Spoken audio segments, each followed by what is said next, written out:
the prophet, the passion of confrontation.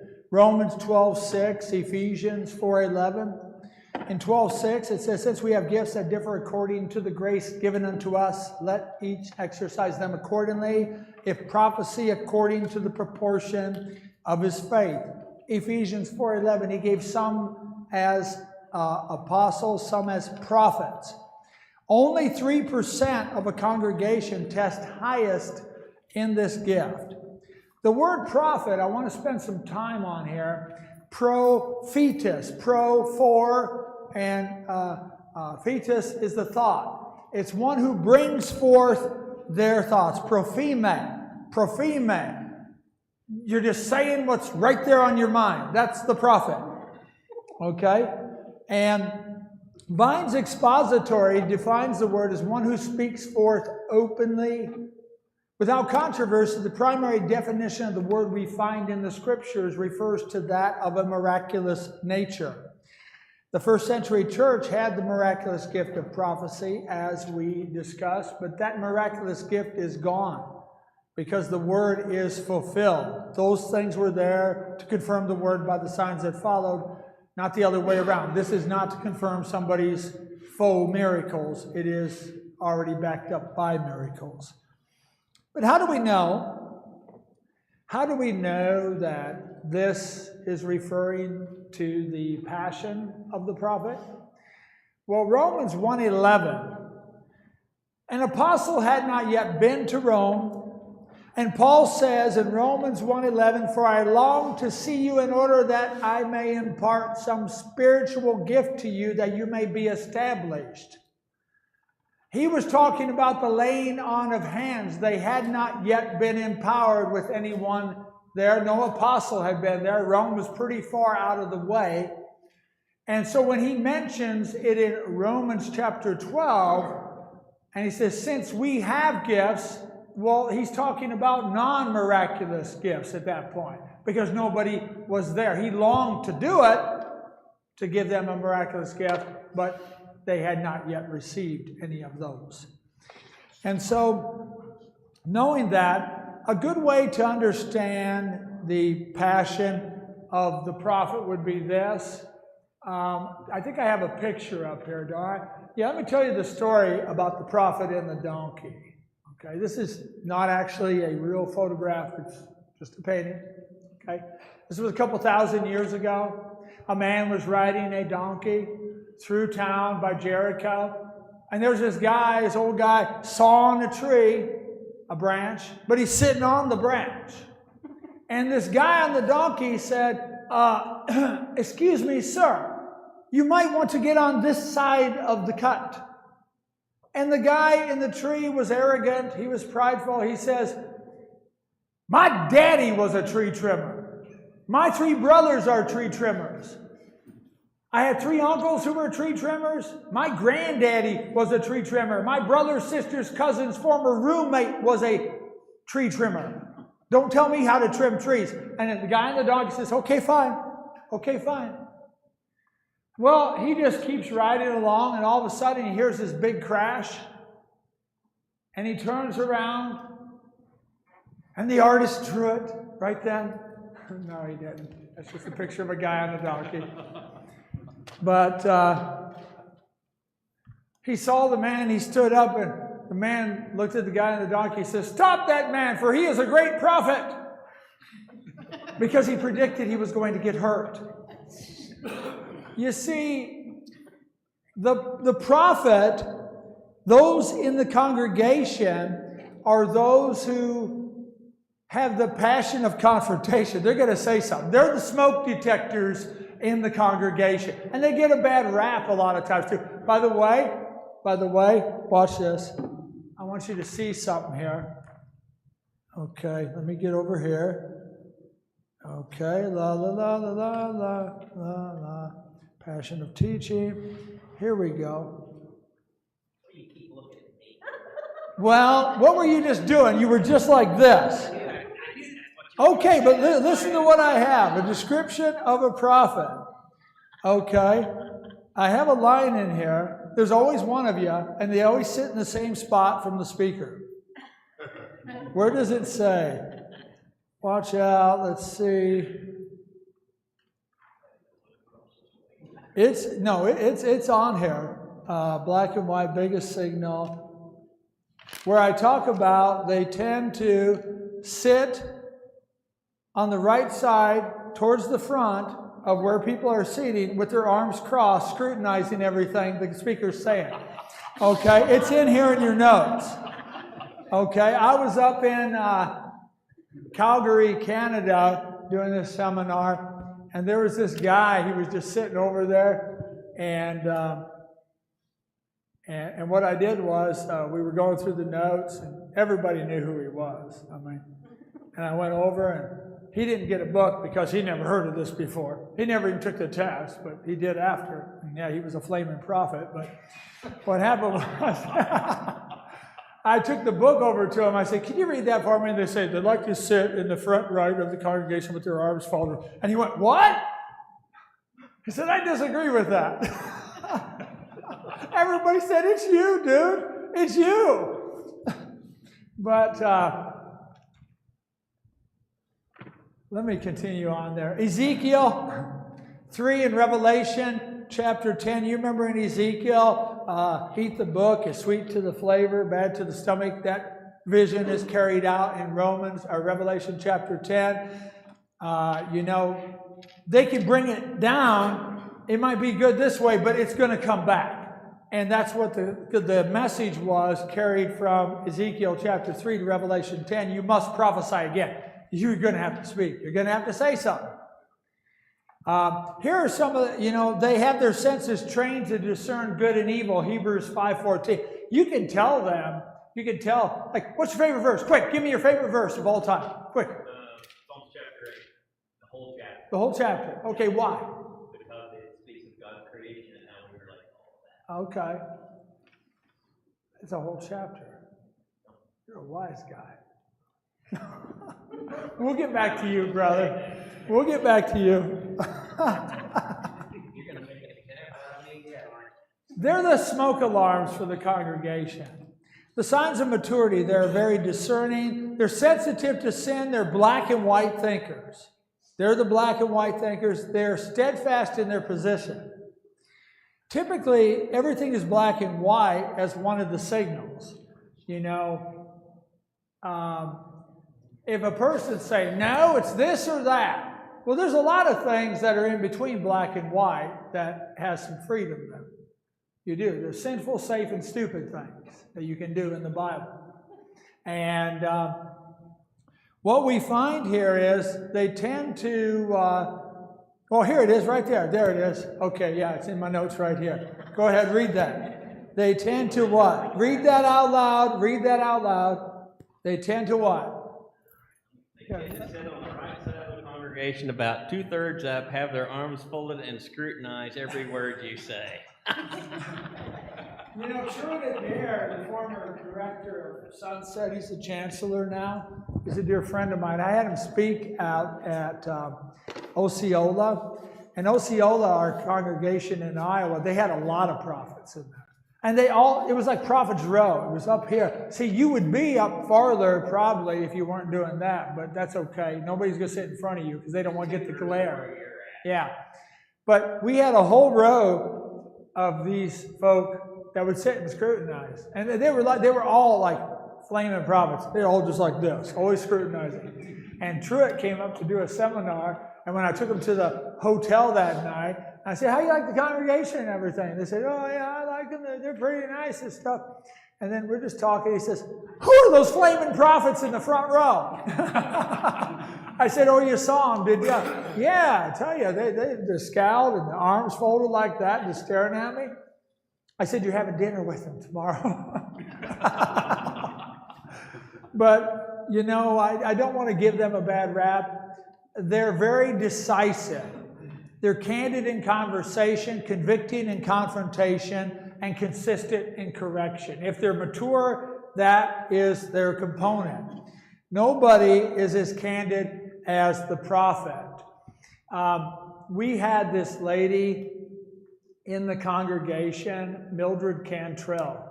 She's gone now. She was Paul's wife, the one who had all those studies you were talking about just a little bit ago. And she was like a flaming prophet. And she would just say what's on her mind. And like one time we had a lady who didn't come to church for a while, and she was nice. She was a wonderful human being. I loved her. I preached her funeral. But boy, she would just shoot it out sometimes. We had this lady who had an eating disorder, and she didn't look so well when she came back. And I remember I walked up to her, I said, "Oh, hi, good to see you. How are you feeling?" And she says, "Why is everybody asking me this? Everybody's asking me this. I'm fine, you know." And I said, "Okay." She walks upstairs, and there's Mildred walking by. "Oh, hi." I thought, "Oh, no." She said, "Oh, hi, how you doing?" And, "Oh, I'm doing fine." I said, "Are you feeling well, honey?" She says, "Why are people asking me that?" She said, "Look at you. You're like death warmed over on a cold plate." I said, "Ouch, that was not good." So Mildred did something like that to me. You know, one night I was not feeling well, and I didn't know if I was going to be preaching the next day, and I kind of had a rally, but I could tell I wasn't sleeping. And so I preached a sermon, and I thought, well, it was okay and everything. And Mildred came up to me. She says, "Oh, honey, are you doing okay today?" I said, "Well, no, why do you ask?" She said, "Because that was the worst sermon I ever heard you preach." I said, "Mildred, I wasn't feeling well, and I didn't think it was possible that I could feel worse, but you did it." You did it. So I set her up where she would always invite people over with her husband, Paul Cantrell, and I had Hollis Maynard come up and speak for our deaf ministry in Camp Hill from Sunset. And when I told Paul, I said, "Yeah, Hollis, I booked him to come up to do a seminar for us." He said, "Hollis Maynard, Mildred used to date him." I said, "Really?" "Yes, at college at Harding." I said, "Wow, okay. Don't tell Mildred I know that." So when Hollis came, Paul was sitting here, Hollis was sitting here, Mildred was bringing over the sourdough rolls. Okay, it was just us four. And when Mildred came in, and I looked at Paul, and I looked at Hollis, and she said, "What's wrong, Doug?" I said, "Am I the only one at this table who hasn't dated you?"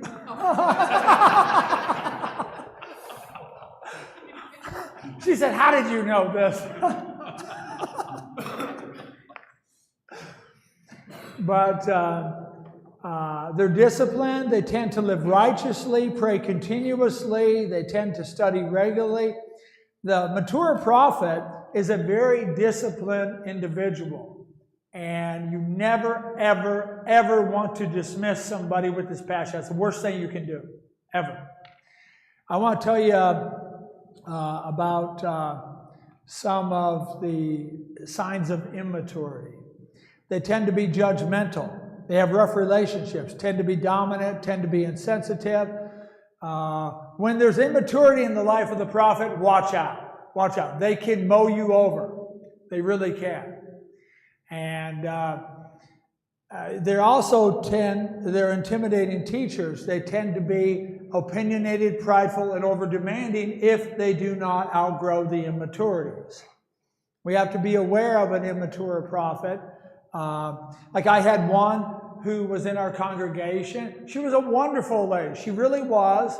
But we had somebody who had responded to the invitation a couple of times. They were struggling in their life, and they were doing well. But I remember her walking up and saying to Bill, she said, "Well, you're forgiven, but you're on probation." You know, that's not good. That had a low rate of efficacy, of encouragement. And I know that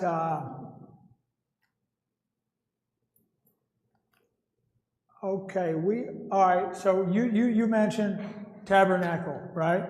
Yeah, you have a daughter there? Let me use this story. When I was doing the seminar there one time, after we were done, we were just finishing up this category, okay, for the night, and So as I was talking to the preacher, people started clearing out and stuff. And there was this one lady who was kind of following me like Kilroy. They were just, everywhere I go, I think, oh man, I don't know what's going on there. She has a bone to pick, I see. You know, so when it was just the preacher, her and I, this little tiny lady came up and she said, I said, how can I help you? I see you're looking. She said, well, I'm so-and-so, and I took the test, and I came up prophet. I mean, I disagree with that. I said, okay. Did you do the answers, or did you hire somebody else to do them for you? She said, no, I did them. Okay. Well, why do you disagree with that? Well, I just don't like the idea of being labeled as a confronter. Really? Okay. I mean, I'm like twice her size. She's picking the bone with me. And then I said, well, what's some of your favorite verses? She gave me like James 5, 19, and 20. If any of you do err from the truth and won't convert him, let him know that he hath converted the sinner from the error's way, hath saved a soul from death, and shall hide a multitude of sins. I said, really? I said, well, what did you love most about Jesus? Well, I love the way he squared off with those Pharisees. Boy, he didn't take anything from them, man. I just did a 5-fold test on her. I said, you're a flaming prophet? She said, no, I'm not.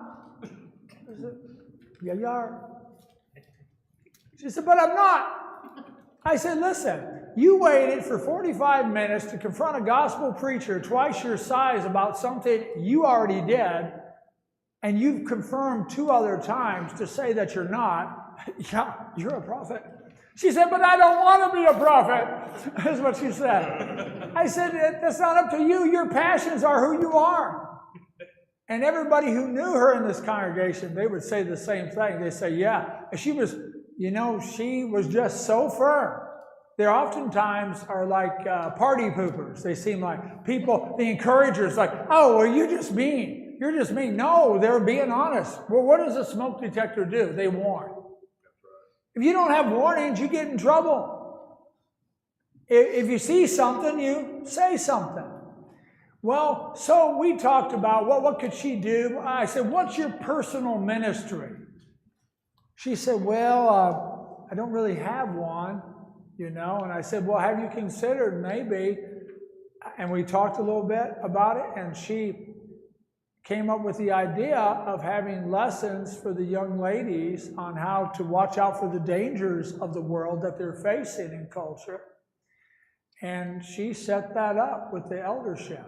She ended up having a great time there. About 6 months later, I get this big old box from New Jersey, Tabernacle, New Jersey. Had a bunch of cranberry stuff in it, because that's the bog land there.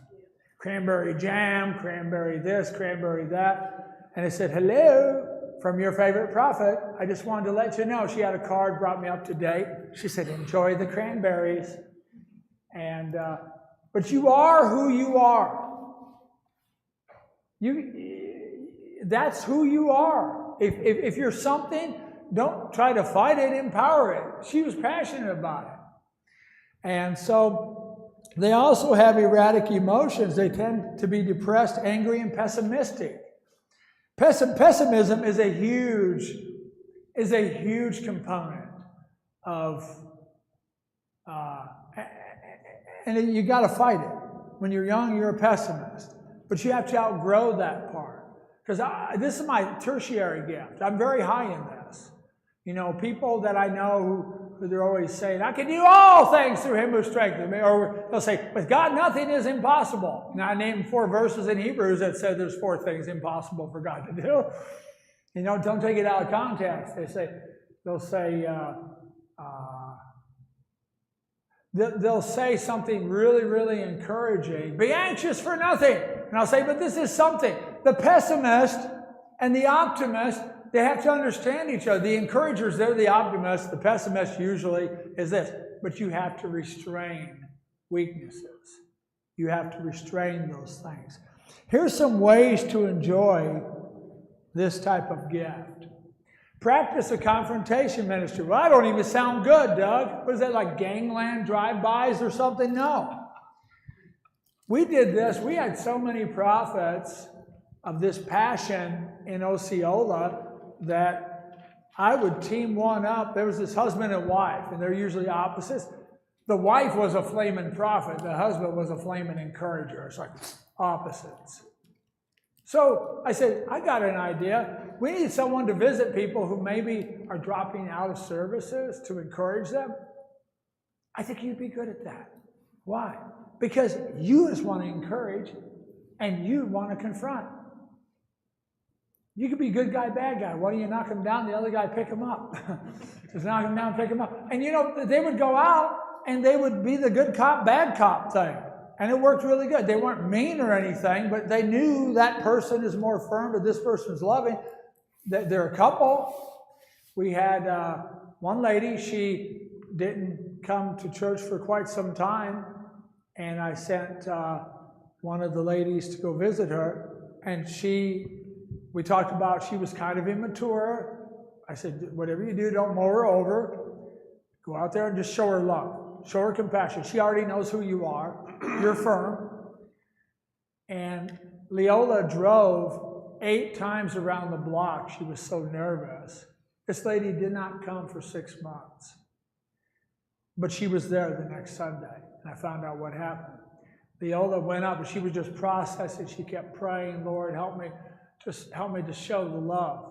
Help me to show the love to her. I'm going to go up there. Don't say something stupid. Just say, I love you, I miss you. She was praying about it, and when she got up there, and when Linda came to the door, she opened it up, and she just burst out crying. She said, we miss you. Will you come back? She did. See, it means a lot. When somebody who's not an encourager, when somebody responds to the invitation without saying you're on probation, the tough ones, the stern ones, they go up and say, hey, good job. You have more power to encourage in that gift than the encourager who they automatically expect is going to happen like that. It's very, very powerful. That's a confrontation ministry. Let's look at another one. Start a prayer ministry for the lost. That's very, very important. There's so many things that are messed up in society. Yeah. Did you take the test? You didn't take it yet, did you? Not yet. Okay. Yeah, you're probably going to be kind of high in this. Who knows? I'm just a servant. But, sometimes it's good just to get together with somebody with like passions. Right. I'm kind of high in this, and I used to take, when I was in Camp Hill, we'd have a prophet's drive. You have a sister's time, right? A sister's date, or what is it? Sister thing. Okay. Well, out of Camp Hill, I knew about 4 of these guys. And it was fun. It was a great trip. One time a year, we'd all get in the car, go to New York City, 3-hour drive up there.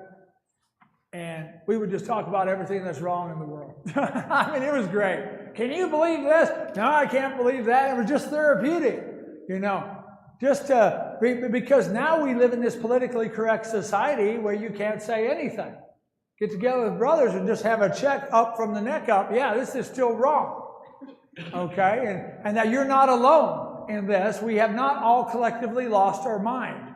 And so, celebrate, congratulate repentant sinners. That next one, spend much time with new Christians. New Christians need this now more than ever. New Christians, you should be involved with them. There are so many dangers our kids are facing today we never had. I mean, it's like, well, we had the Cold War. Yeah, but at least we would have been evaporated. Now we can mutate and morph into Eddie and everything. Pretty soon they'll be saying we could identify as guppies or something. And next one, teach a class on the importance of Christian living. Now this is important. I know people who didn't like to teach, but they were high in this gift. And when I went to them, I said, well, hey, could you teach a class? Well, no, I don't like to teach. No, let me tell you what it is. About the importance of living for God in this crooked and perverse generation. Oh, well, you didn't say that. Yeah. And they went up and they passionately did that. You put them in areas to teach things that they're passionate about. You don't want somebody up there talking like they're in a 15th century cathedral somewhere. Oh, no, you want them to be passionate. You can tell when somebody's passionate, can't you? Next one. Become involved in the prison ministry. This is important. Now, if you are high in mercy giver, I'm going to warn you then, do not go alone for a prison ministry and then announce you're getting married to Charles Manson or something, okay? I'm just saying, the mercy givers, if you ever go, like the prophets, they're great when you put them in there. I've done a lot of prison ministry, and I'm very high in that, and I'm not a mercy giver. I'm really not. And when they start telling me about the post-trial, and, well, I'm going to get off this, get off that, they didn't. I go read their whole depositions and everything. I read the hearings before I see somebody. I remember saying many times to somebody, just picking that spot out, letting them talk and talk. I said, you did it.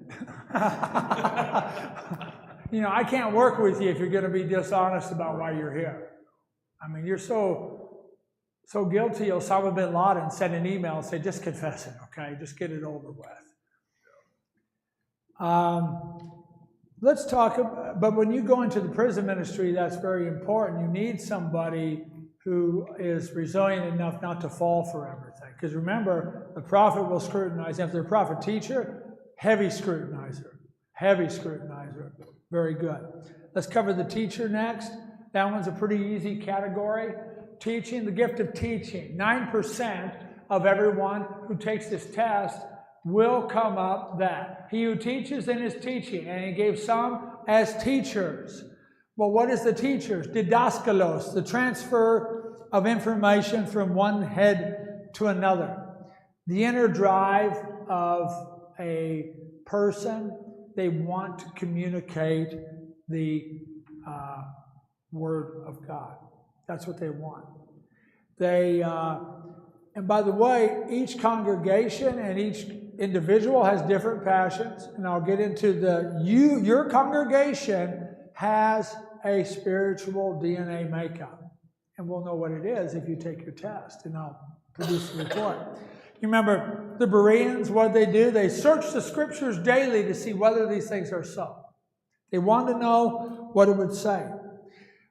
They long for the pure milk of the word, 1 Peter 2:2.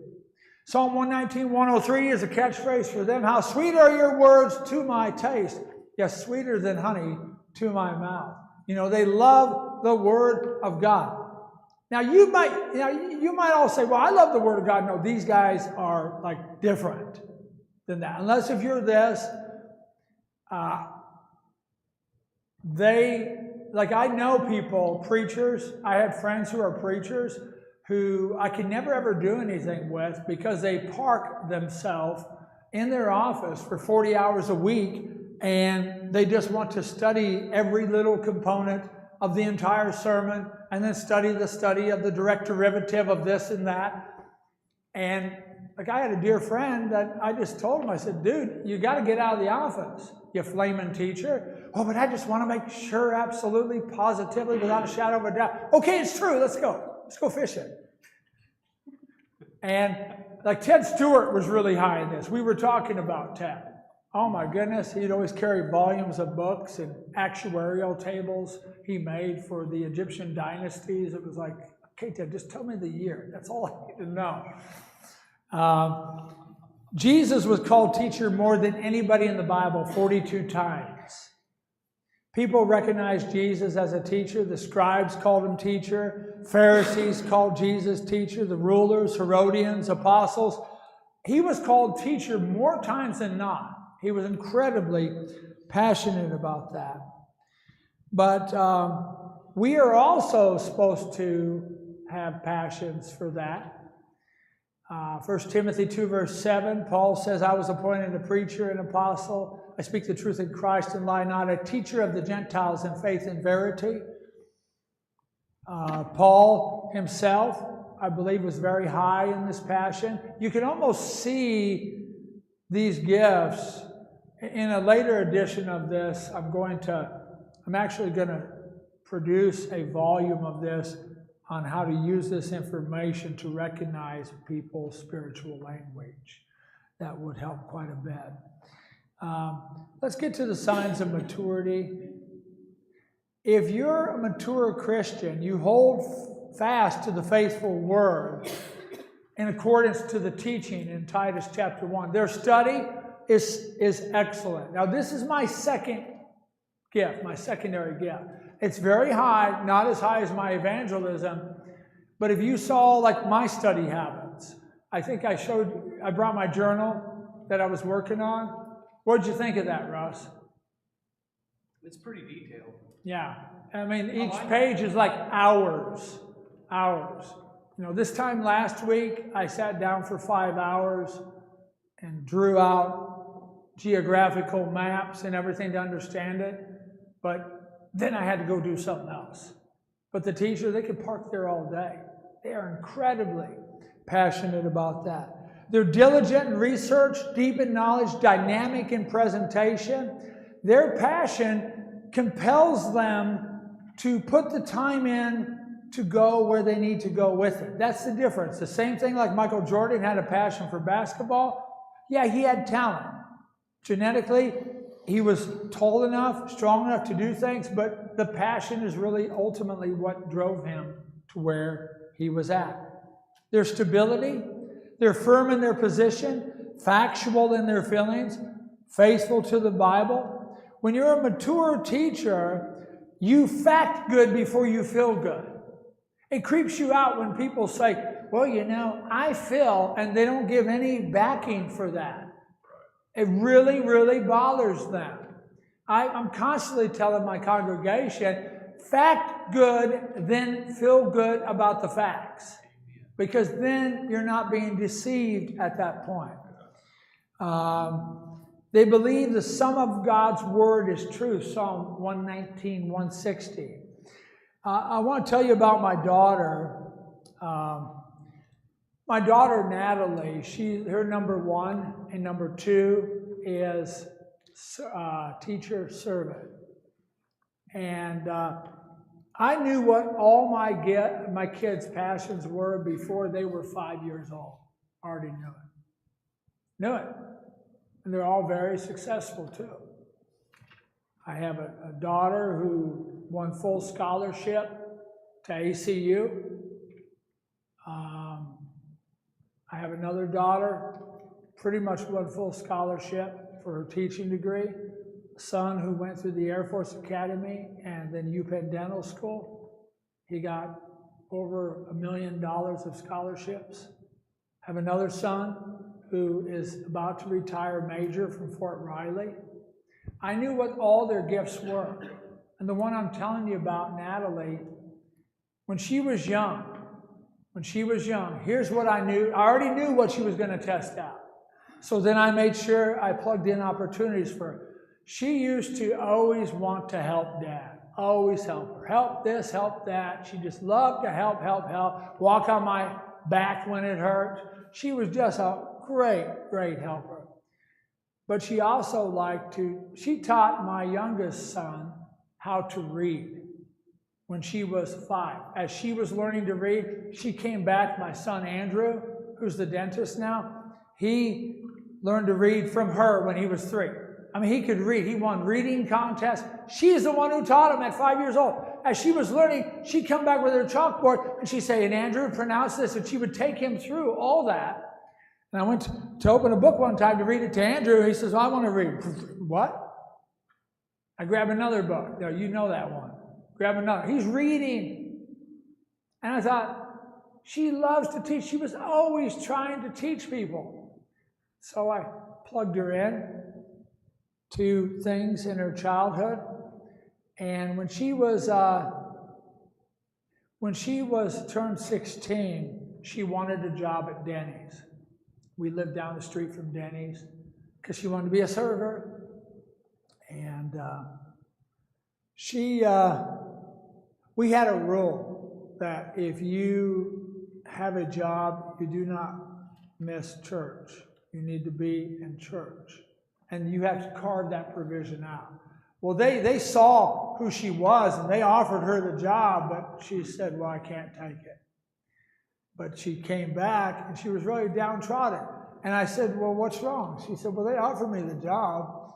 I said, well, okay, so why didn't you take it? She said, because they wouldn't let me have Sundays or Wednesday off. I said, well, smart choice.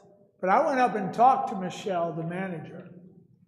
And I never met her before, but I sat down and I asked her, I said, what is it that you saw in Natalie that you wanted to hire her?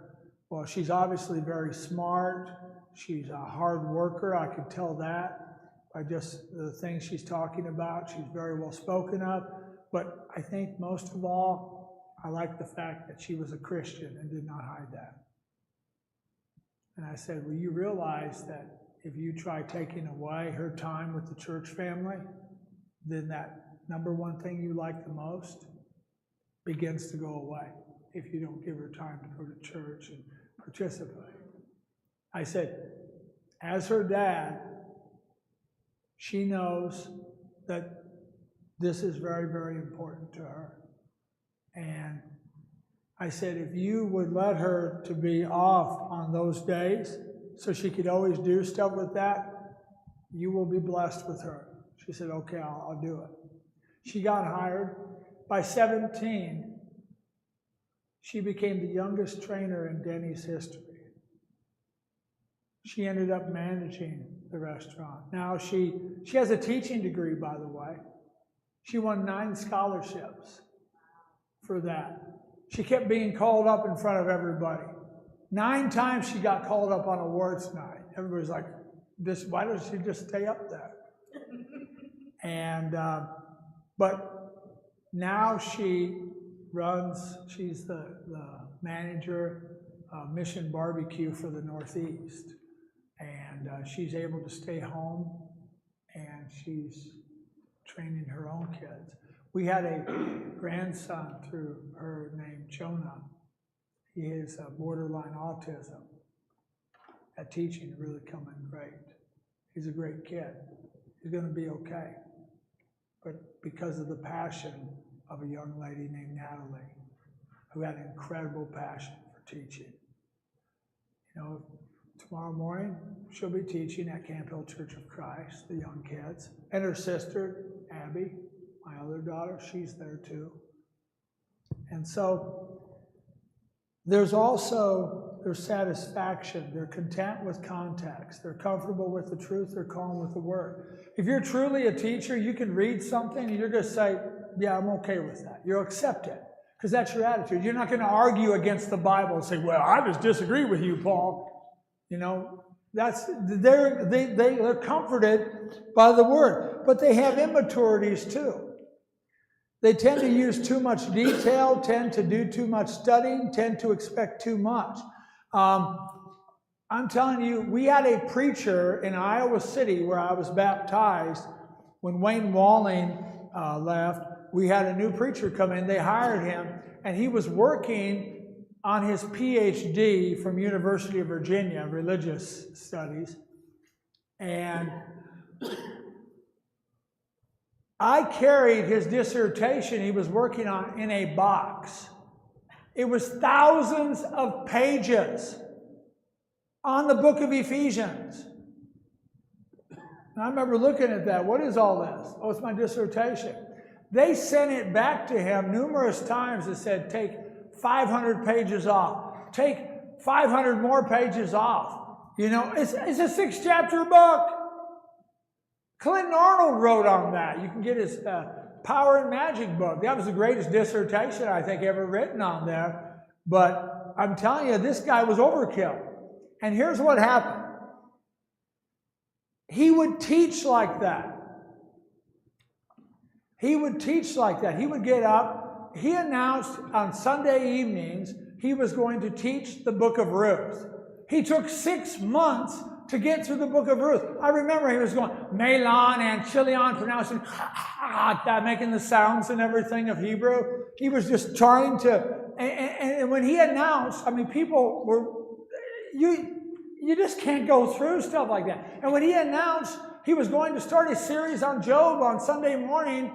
He was gone within 2 weeks. They let him go. Because people were like going to other churches where they didn't want to be that. You can't give people just your food.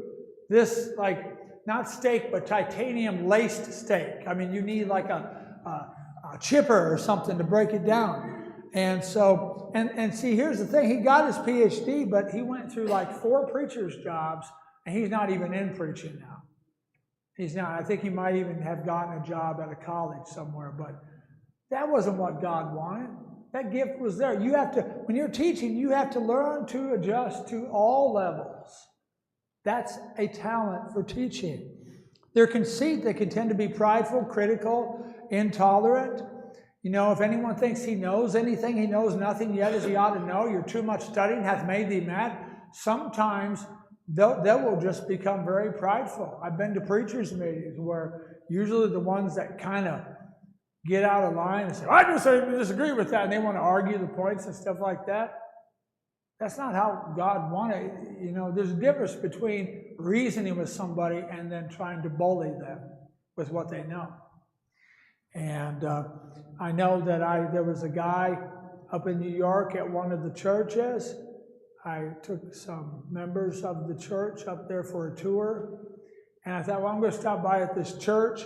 And this guy who had like 2 PhDs, you know, you would not go to church there, though it says Church of Christ, because they're very, very liberal.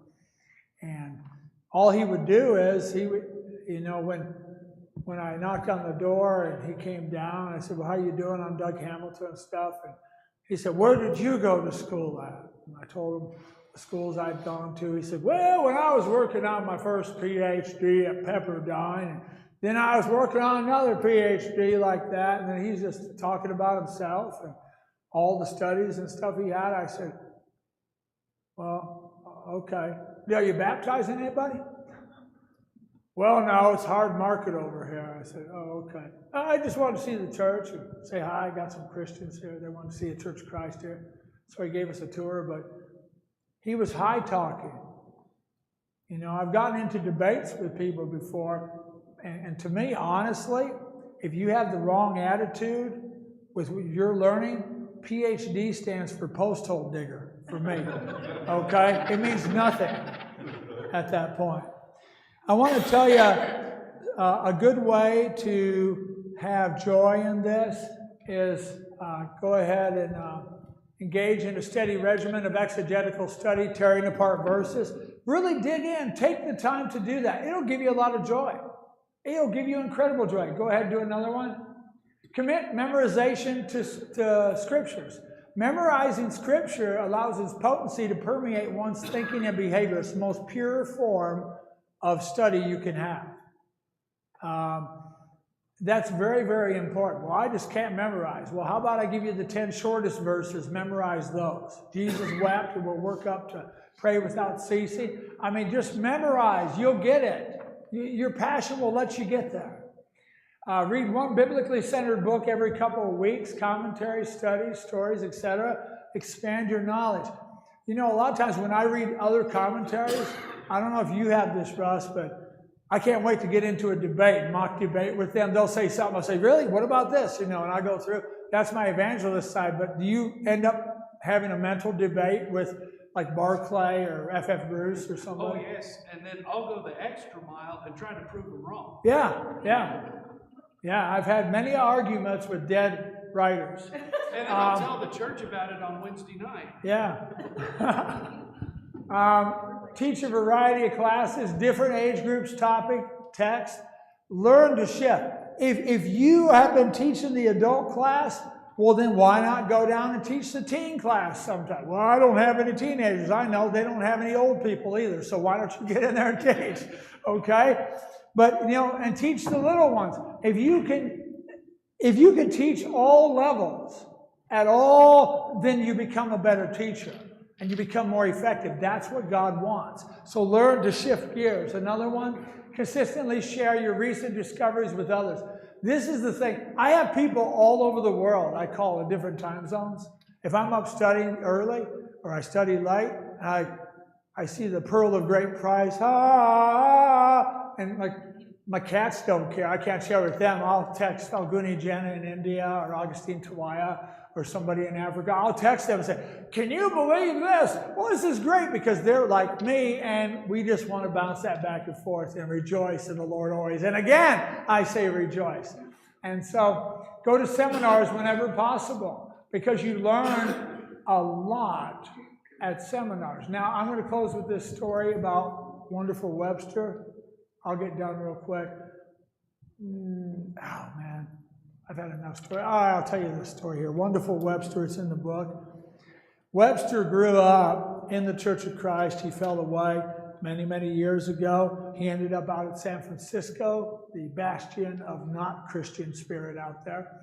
And what happened was he did not darken the doorway of the church anymore out there, anywhere. And his mom and dad went to church at Camp Hill.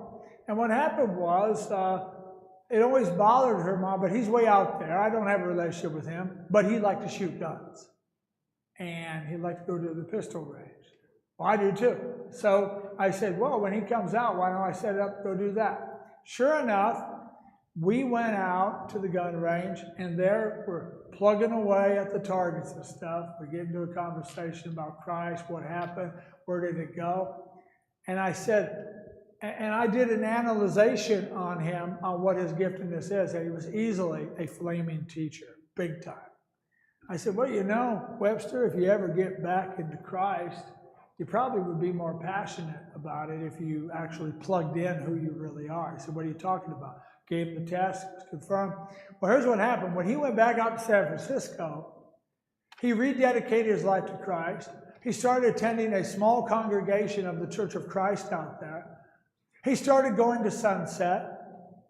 He ended up selling his home out there, moving back to Pennsylvania.